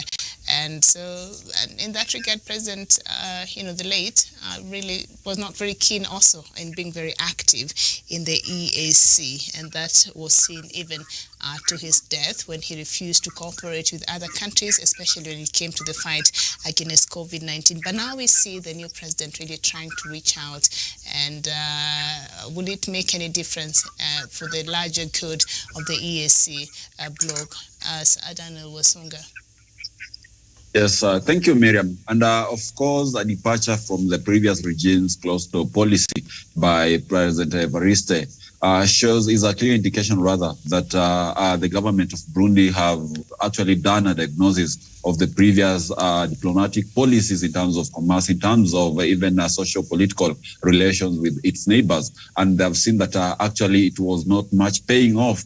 And therefore, his extension of diplomatic relations with Kenya, amongst other East African countries, shows you that this is a leader who is much willing to take an emancipation, to take a departure from the previous policies that were actually isolating and stagnating the country, into opening up and being to be able to do business with other willing partners. And that is how countries are actually able to grow their economies. And I believe Burundi being a landlocked country, and Kenya having a port of Mombasa, and also now of late at the port of Lamu, we will be able to have something tangible coming out of the talks between President Evariste and our head of state, President Uhuru Kenyatta. Also, you realize that they had a different perspective when it came to tackling the global pandemic, COVID-19. But with the new leadership in Burundi, you've seen him loosen up and be able to listen to other leaders. So therefore, Miriam, I think there is a very, very bright horizon ahead of the talks. And Kenya being in its position in terms of regional security, in terms of even being an economic hub of the region, I believe it will be a meeting which will bear more fruits, not only for Kenya, but also for Burundi. But as Dr. Matsanga said, Burundi and Rwanda are like Siamese twins. Actually, without the border between Rwanda and Burundi, this is a country which is much related in matter of tribe and everything. And actually, they are similar in every aspect. And not unless we are able to quell the kind of tensions about diplomatic tensions simmering between Uganda and Rwanda, we might not have much for Burundi being dragged into such diplomatic rows between its neighbors. I submit. Okay, thank you so much. Jevan Karanja. Thank you very much, Miriam. And to me, I'm optimistic that better days for Burundi are in the future. And with the new leadership in place, a leader who is willing to extend the wings of diplomacy to other countries, Miriam, I see greater things happening because, Miriam, these diplomacy talks, this state visit, Miriam, they don't just come empty-headed. There are some collateral deals that are made. There are some trade agreement that are signed. Therefore, I see a lot of things happened. And as Douglas Daniel has talked about the port, Burundi is a landlocked country, Miriam. They might benefit from the Lamu port that was commissioned last week by President Uhuru Kenyatta.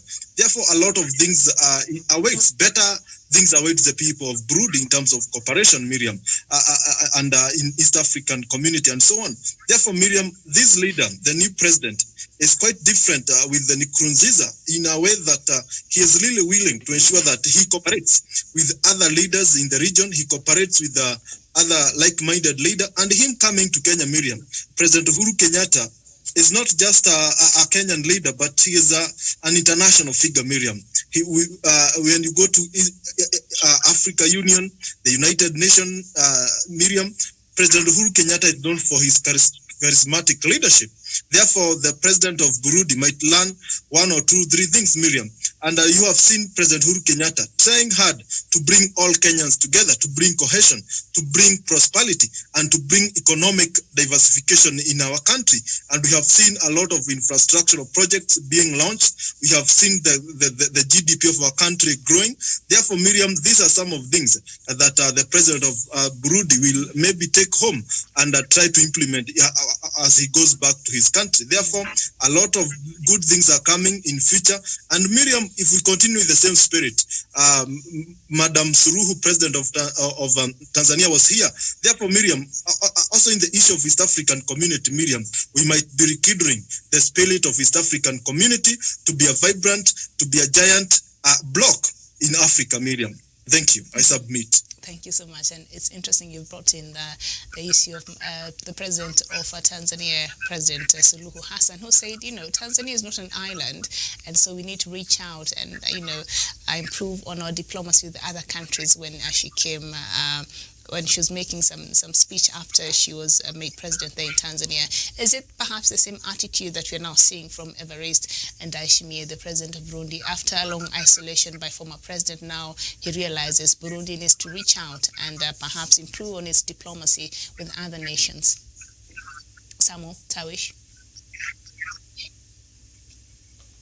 Okay, I don't know if Tawish is still there at the streets of Kisumu. But very well, thank you so much, Miriam. I can hear you loud and clear. Only that, sorry, I was concentrating so much on bringing you the live pictures of what exactly is happening in Kisumu. Yeah, but before you go, Tawish, before you start, I just want to announce that President Uhuru Kenyatta, in the last 12 minutes, has just landed safely in Kisumu. That I think that is what you are going to tell me, or to tell us. Definitely. Yeah, but I'm blocking the news, so I'm watching from another angle. So always be faster. Interrupt Miriam when it is necessary. Thank you. Sorry, Miriam. Okay. All right, go ahead, Tawish. Okay. Like Dr. Masanga has indeed put it, President Uhuru Kenyatta has just landed at the Lakeside City, specifically at the Jomo Kenyatta International Airport here in Kisumu. And of course, like I said earlier, President Kenyatta was widely expected to fly, or rather to land here at about 3 p.m. or thereabout. And I think it is actually in tandem with what we are expecting. So generally, that actually sets the stage for what was widely expected to be going a very intensive kind of 3 or so days visit by President Uhuru Kenyatta here at the Lakeside City, more so on developmental projects and also the celebration of the Madaraka Day feat. And I think coinciding with your question, Miriam, regarding the coming in of President Evariste to Kenya and how he maybe is trying to cover a different trajectory altogether from his predecessor, that perhaps is trying to see how he can mend faces and how he can actually come on board and join the club of the leaders in this particular region. Because again, Burundi, like any other country in the region, cannot live as an island. They need one and they need each other for them actually also to progress. And so I think this visit could not have come at a better time. And they really would like to learn new tricks about how it goes in the new club, in the club of leaders. You remember when President of Tanzania paid a state visit to Kenya she did say that she's a new tenant in this particular facility. Yeye ni mpangaji mpya, and she will want really to know how things go about. And more, you can only but get that from those who are initially or primarily tenants in that particular facility. So I think that is basically what President of Burundi is doing, being a new tenant in this facility, or the Club of Africa or East Africa to be particular.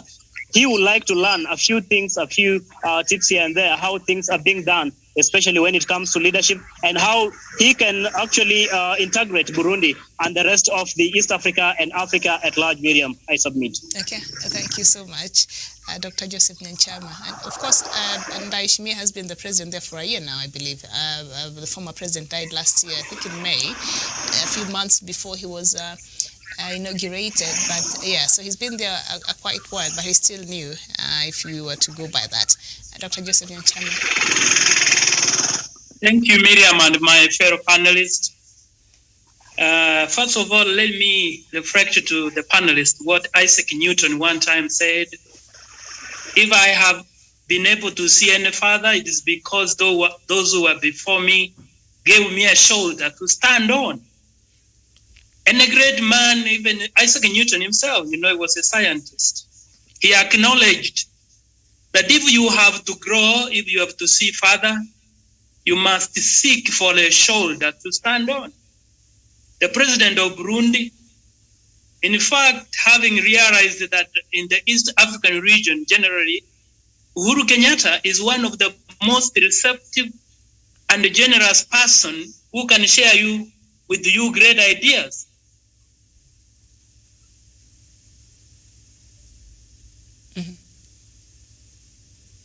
Who can share with you great ideas, and in fact, most people have conversed.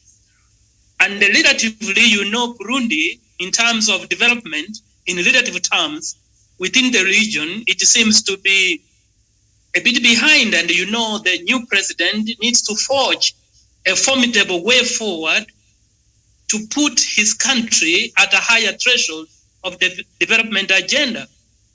And he has to seek partners, he has to seek people like Uhuru Kenyatta just to share on areas that they can work together to develop the region.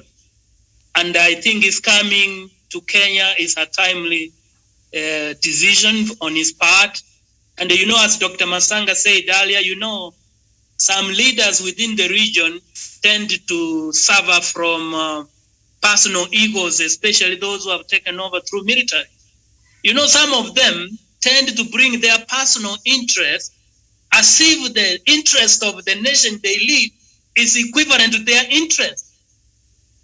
We agree with some of them participated in bringing a peaceful situations in countries, either Uganda or Rwanda. But they should also get away and let the citizens of those countries benefit from other interests, like economics and others. We salute them that they brought peace. I think the president of Burundi wants to chart ensure that this country of the other states within the region. I think it's a good decision and it needs to be supported. And I think Uhuru, he chose to come to Kenya. I think that is a very good decision, to say the least. For now, I submit, Miriam. Okay, thank you so much. Professor.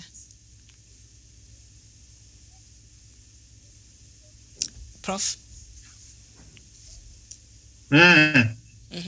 Miriam, am here?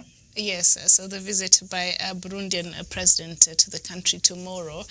We know Burundi has been, I don't know if it isolated itself or we isolated Burundi. I don't know. Can we start us off from there?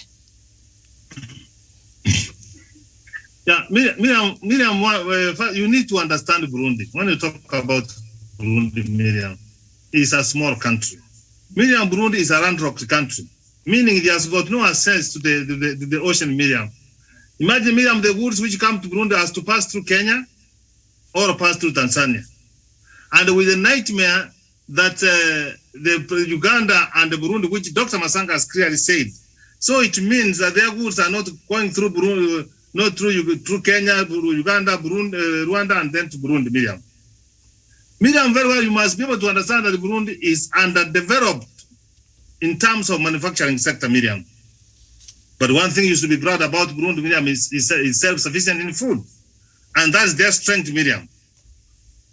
They have had a serious civil war, Miriam.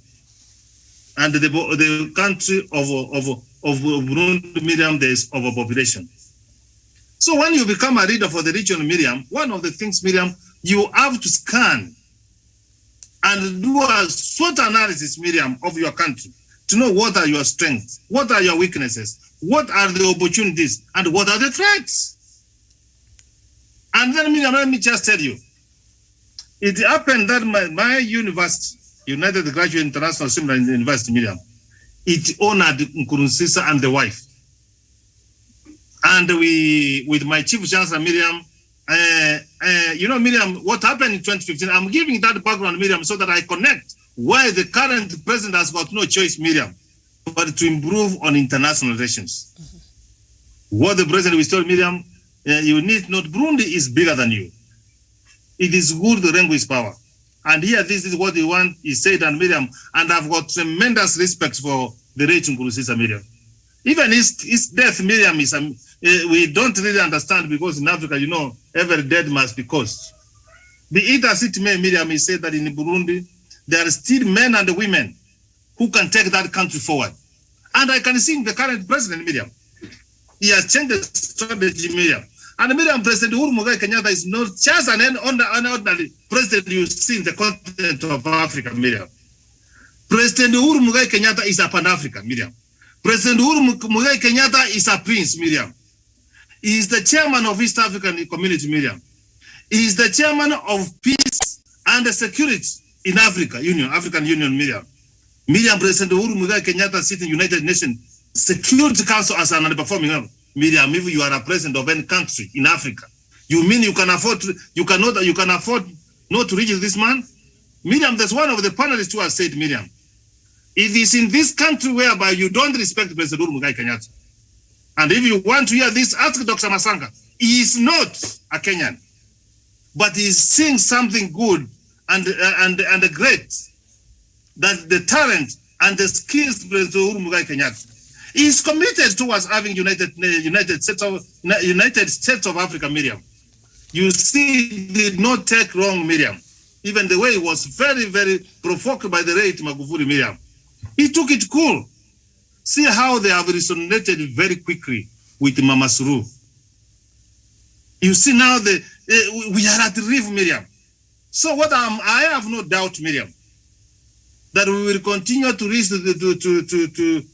this grand power of East Africa, who became power when I was a small boy and I'm aging now, Miriam. That Miriam, that we need to think about East Africa. East Africa is bigger than all of us, Miriam. Miriam, conflict is good. Dr. Masanga will tell you that. But the disaster, Miriam, is if we cannot handle a conflict. There is no need for you to start constructing other new routes, Miriam. Does it cost you to go and talk to your brother, Kagame, whom you were in the forest trying to be revolutionary leaders to change your countries, Miriam? I think, Miriam, the things which are dividing them are too small. So on the current president of Burundi, Miriam, coming to Kenya, to improve the relationship with Miriam, he can also be able to have an engagement and be sure, as I submit. I said what will happen. What will happen when Mama Suru came to Kenya? There is going to be good things between Burundi. I have given you the strengths, the weaknesses, the opportunities. So the president of Burundi has seen the opportunity of just reaching to improve on international relations. Remember SDG number 17, it talks about the global partnership, Miriam. There is no way you can take your country forward if we cannot work together. Miriam, together, everyone will achieve more. Kenya will achieve more. Burundi will achieve more. Rwanda, Burundi, and Southern Sudan. And Miriam, the strategic position of Kenya. And we thank God for having placed us here. And Miriam, we should be able to see, we narrow the things which make us a difference from. You cannot ignore. You will try all the best you can do. You will run left, right, and center. but you will come back and say, Kenya, is there something we can be done? And we are equal to that task. That's why we have been privileged, our president has been privileged to be the chairman of East African Union, to chair peace and security, Miriam. And we got even the opportunity, Miriam, you see the kind of support we got for us to sit in the United Nations Security Council. So I wish him well, and I'm looking forward to see him coming to celebrate Madaraka Day with us. All right, thank you. And Professor, before I let you go, we know President Uhuru Kenyatta and President of Rwanda, Paul Kagame, they seem to be having a very good diplomatic rapport. So can President Uhuru Kenyatta take advantage of his being the chairperson of EAC right now? Do you think he'll do that to try to bring them together and see if they can mend ways there, Burundi and Rwanda? He could have some influence there. Miriam, I hope President Uhuru Muigai Kenyatta is listening to me. And if he doesn't listen to me, Sandras will tell him this is what I've told Miriam. Waswahili wanasema ukichoka umepata. Kama uchapata, there's no need for you to get tired, Miriam. Miriam, the best way you can do to each other and Miriam to move forward, Miriam, is to make your enemy your friend. So is to continue to persuade him that the best way forward, Miriam, and sometimes, Miriam, let me tell you, I find Kagame to be a very focused and visionary leader. And I'm urging him. I've given a foundation, Miriam. When I talk to them that they were in the bush together, you know, let me tell you, Miriam, you know Kabila, Kagame, and Kaguta, you know, they were fighting to liberate their countries together. Dr. Masanga will assure me that. So, Miriam, the past always can be a very good reference point. Those good times they had together. I am recommending, Miriam, they talk to each other. And Miriam, if they think that it's so difficult, you know, I Change Nations has given me an opportunity, a privilege to be a regional statesman, Miriam. I can midwife this, Miriam. What is this that which can make them not to talk to each other? I want Rwanda to move forward, Uganda to move forward. The stability of Uganda is good for us. The stability of Burundi is good for Uganda. And in fact, let me tell you, Miriam, Dr. Masanga has said this. The ordinary citizens of Rwanda and Burundi, Rwanda and Uganda don't have an issue. They fly to Kenya and they go to Uganda. So, Miriam, you will only have narrow, Miriam, a narrow mind so that you continue holding that advice. I hope President Muigai Kenyatta is equal to the task. He should continue trying to persuade them so that we can see together. Very well. Thank you. It's equal to the task. Absolutely. Thank you so much, Prof. And I think that's where we finish that conversation on Burundi, and we head over to before Somalia. You finish, Miriam, a quick one. One minute. Prof and the panel, they have brought out very significant angle that I had not seen. For me, I'm quiet. For me, I see the president, France as the main denominator. The fulcrum of war in the region is going to erupt from the French foreign DSGE agents. I want to tell you, frankly, that let's prepare for the Valley of Waterloo. I submit. Okay. I think this afternoon I've been very prophetic. Although I'm not near or a relative of Elijah.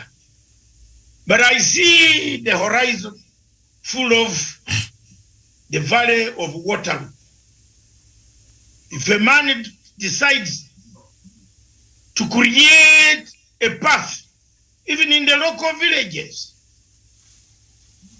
if in Busia, in Siaya, in Kisii, in Meru, if your neighbor does not want you and decides to create another route for his car to pass,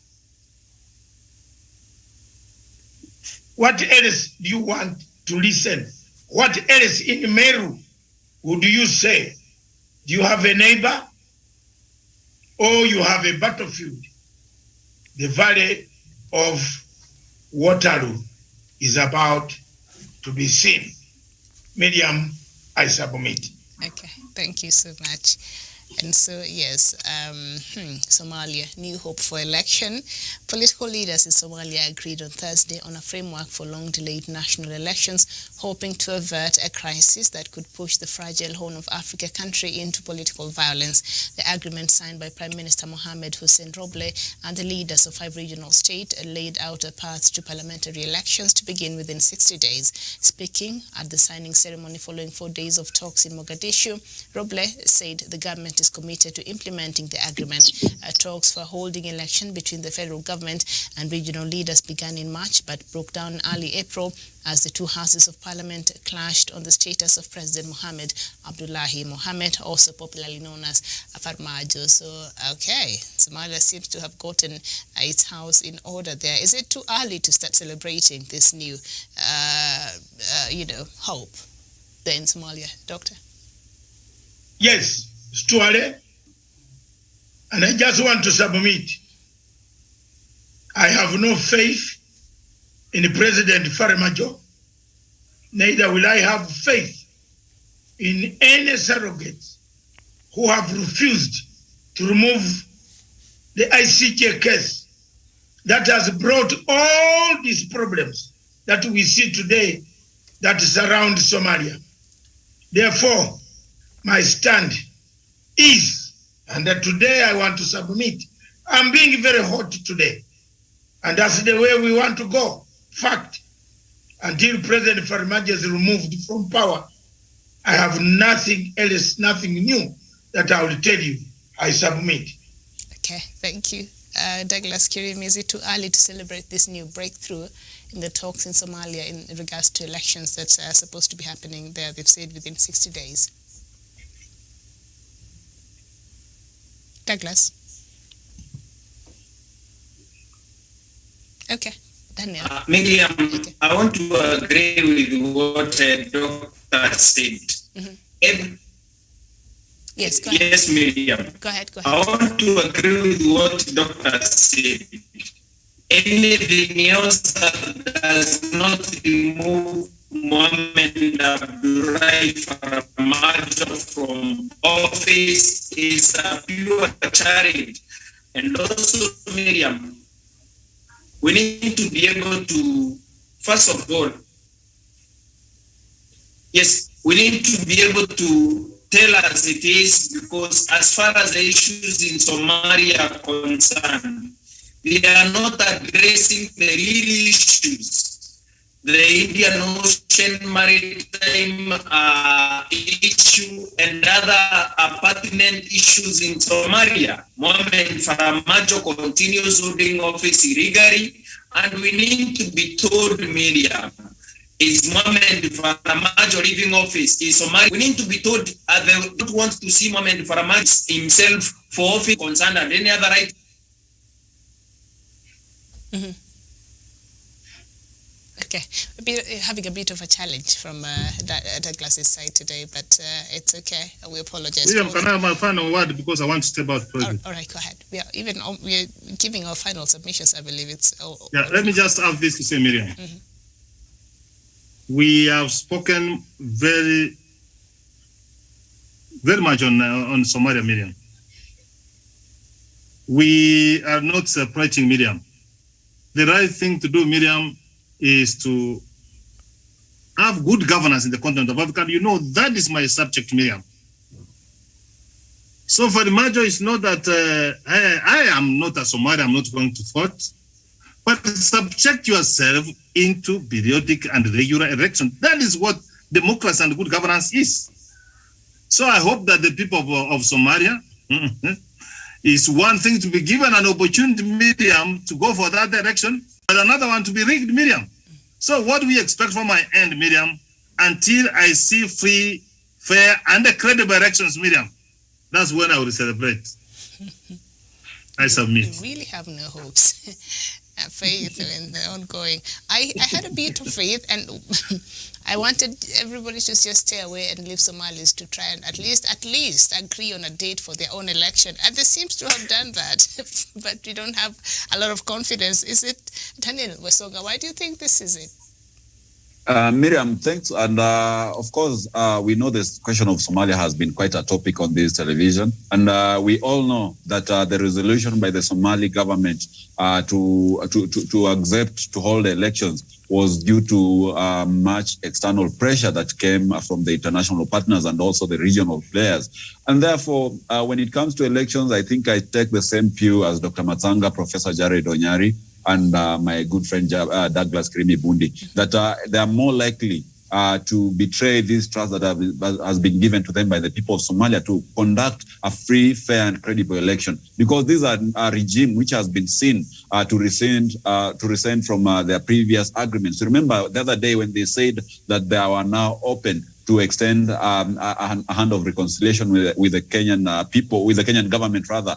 They only for them days later to send away the envoy who was sent, the former Ghanaian president, to ensure that peace is struck between these two countries. So to me, I think the regime in Somalia is full of tricksters, it's full of conmen, and the regime of Farmajo is only determined to stay in power as they have been in the previous occasions. And I don't see any amount of hope for a free, fair, and credible elections in Somalia. I submit. Okay, thank you so much. Jevan Karanja, going by past outcomes of certain talks that have been happening there in Somalia and this new breakthrough, the rest of the panelists don't seem to have so much confidence in this new breakthrough. I don't know. What about you? Jevan? Okay, Samuel Tawish. Well, thank you so much, Miriam. Thank you for the submission.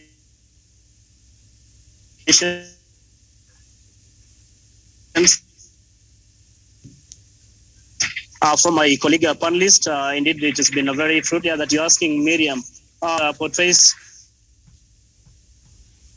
rather array of the gain. Initially, we had seen President Mohamed Farmajo then not supposed kind of new developments that finally the political leaders cut from across the political divide have agreed to strike a compromise, to strike a balance, and finally agreed on the timeline towards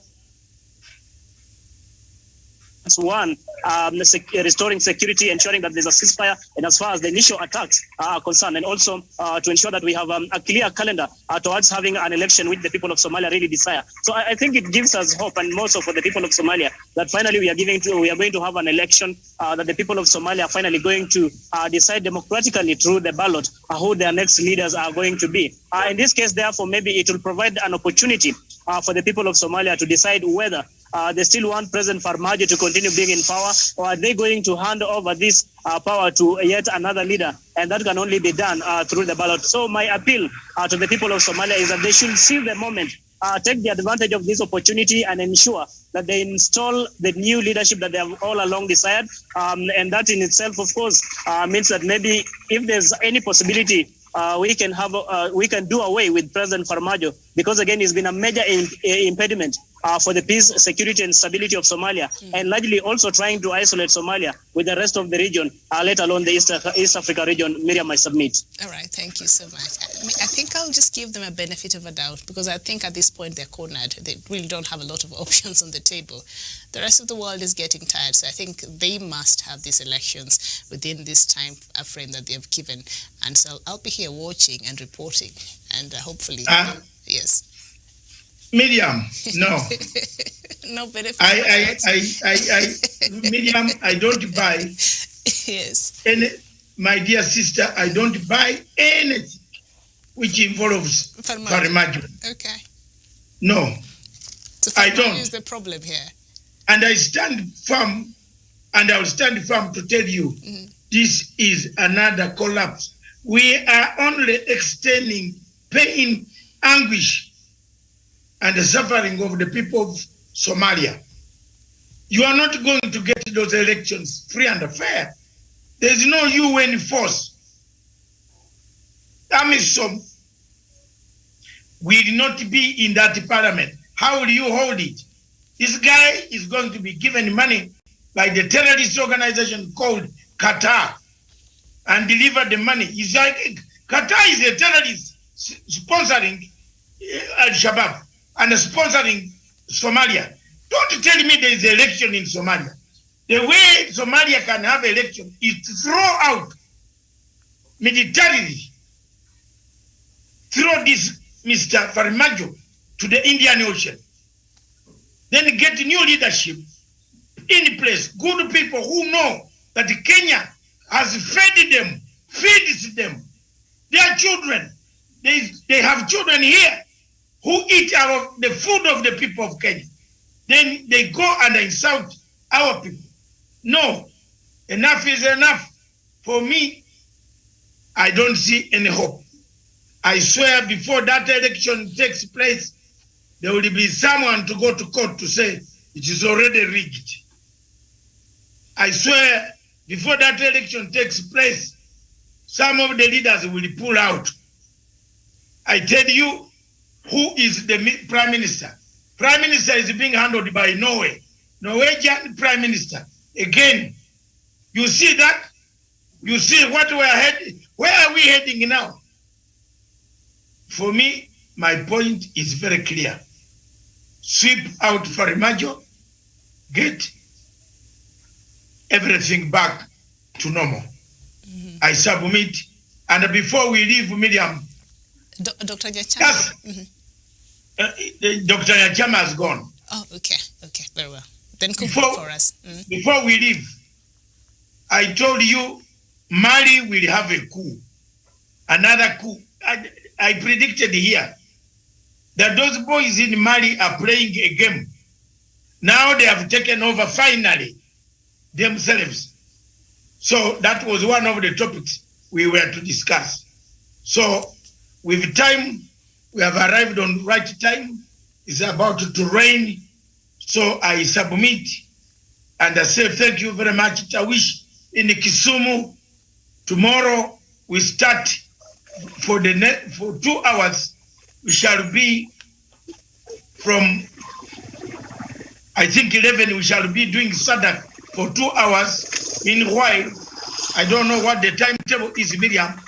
We can start with Mr. Tawish very early in the morning at about 9 o'clock, talking to us from Kisumu, and I will also be online. Then later on, we go to our Sadak conference, and then that takes about 2 hours, and then we return to where the president will be, and the Miriam can do the rest of the people's courts or the dispatches. So Tawish, be on standby tomorrow by actually 9 o'clock. We are with you from Kisumu, and we shall give you enough space to engage yourself. Thank you very much. God bless you. God bless everybody. Miriam, asante. Back to you in the studios, madam. All right, nothing else to add on top of that. Thank you all for watching, and thank you the rest of the panelists. We'll see you here tomorrow, God willing. Bye-bye for now.